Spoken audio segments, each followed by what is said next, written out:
Hello po sa inyo mga ka-Jansky, kumusta po kayo? So anyway, bago po natin simulan, ay nais ko lang pong i-promote sa inyo mga ka-Jansky para po sa mga gustong umorder sa atin ng mga pampaswerte. Meron po tayo sa inyong mga trabaho, sa inyong mga negosyo, sa inyong mga career, o kung kayo po ay mahilig maglaro ng anumang uri ng sugal, o kung kayo po ay mananayin ng loto, meron po tayong pampaswerte dyan.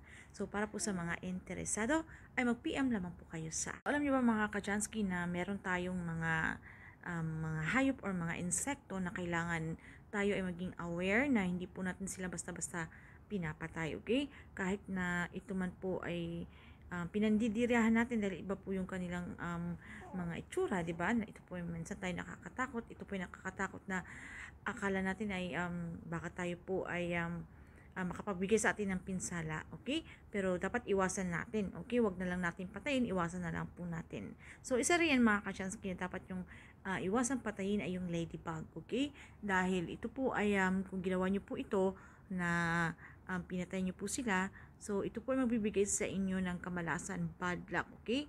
Sa buong taon na yan or hindi lang po sa taon na yan, baka sa mga susunod at susunod pang mga taon na kayo po ay mamalasin, okay? Itong ladybug na ito ay tuturing itong napakamaswerte mga ka-Jansky, so iwasan nyo lang po silang papatayin. Kasi itong ladybug, halimbawa po meron po kayong mga karamdaman or meron po kayong mga sakit na iniinda, so sa sandaling kayo po ay dinapuan nito, okay? Ito po ay makapagbibigay sa inyo ng kagalingan or healing mga ka-Jansky, na siguradong kayo po ay natupuan nito ay mawawala po ang anumang sakit na inyong nararamdaman, okay?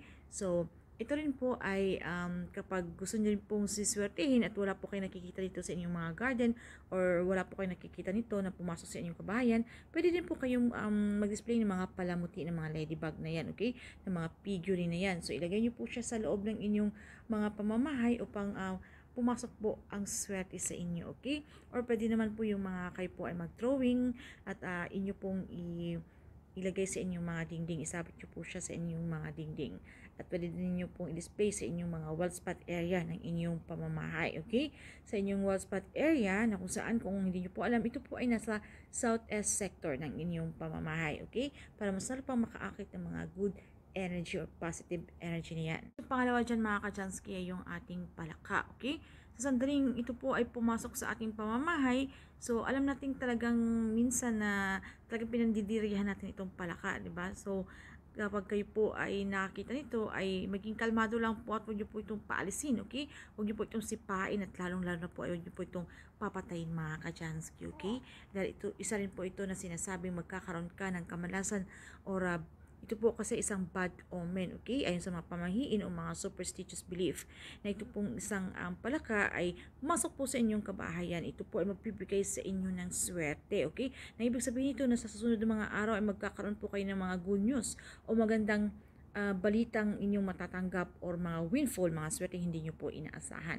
Pero kapag sa sandaling inyo po silang pinaalis or inyong pong pinatay, okay? So, ito po ay kung ano man po ang ginawa nyo sa kanya, ay babalik sa inyo ng higit pa sa isa, dalawa, tatlo, okay? Or kayo po ay magsasuffer, kayo po ay magkakaroon ng kahirapan mga ka-Jansky. Por yan mga ka-Jansky, yung mga butiki na nakikita natin sa ating pamamahay.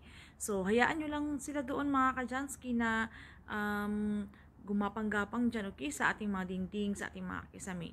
So, wag na wag nyo silang papatayin mga ka-Jansky dahil isa rin po ito na talagang magbibigay sa inyo ng mga kamalasan na yan, okay? So, kung kayo po ay mga problema, halimbawa, sa mga problemang pang pinansyal, okay? So, lagi kayong magiging kapos, kayo po ay laging gipit kapag talagang intentional niyo silang pinatay. Dahil po, kahit ano pong inyong pagsusumikap na inyong gagawin, ay tila po kabuntot nyo na ang kamalasan na yan, okay? So, kahit ano pong, ano kung meron po kayong mga negosyo, ay kahit ano pong mga, ang inyong pagsusumikap na inyong gagawin, ay tila wala po mangyayari at ito po ay babagsak. Ito po ay talagang hindi nyo po lubos maisip bakit nagkaganon. Ginawa mo naman po ang lahat at okay naman po sa una ang inyong mga negosyo, pero bakit ganon? Nagkanda leche-leche, okay? So, dapat isa rin po yan na iwasan natin na inyong papatayin. Last but not the least mga ka-Jansky ay yung mga cricket, okay, yung cricket. So ito rin po ay kahit na po ito sinasabi na sa superstitious belief na kahit wala naman po tayong intentionally na ito po ay ating patayin, kahit po ito ay accidentally, ito pa rin po ay magbibigay sa atin ng kamalasan, okay, or bad luck. Kahit po accidentally nyo lang po itong napatay. So, talagang mamalasin kayo at dapat nyo po itong talagang iwasan mga Kajansky. Ayan lamang po mga Kajansky. Okay, nasa inyo na kung inyong paniniwalaan or inyo pong siseryosohin itong mga superstitious o pamahiin na ito, wala man itong basihan, pero ito po ay ayon po sa mga paniniwala ng ating mga matatanda na depende na po sa inyo kung inyo pong papaniwalaan, inyo pong susundin or inyong babaliwalain, okay? Pero ang sa akin, wala naman pong masama, di ba? Kung tayo po ay maniniwala sa mga ganitong bagay. Basta ang isa lang po ang masasabi ko na bawal po talaga na tayo po ay pumatay ng mga nilalang na ginawa ng Panginoon, especially po itong mga hayop na ito, okay? Ayan lamang po, at kung meron po kayong mga katanungan or hindi man masyadong klaro sa topic natin for today, ay paki-comment na lamang po sa ibaba.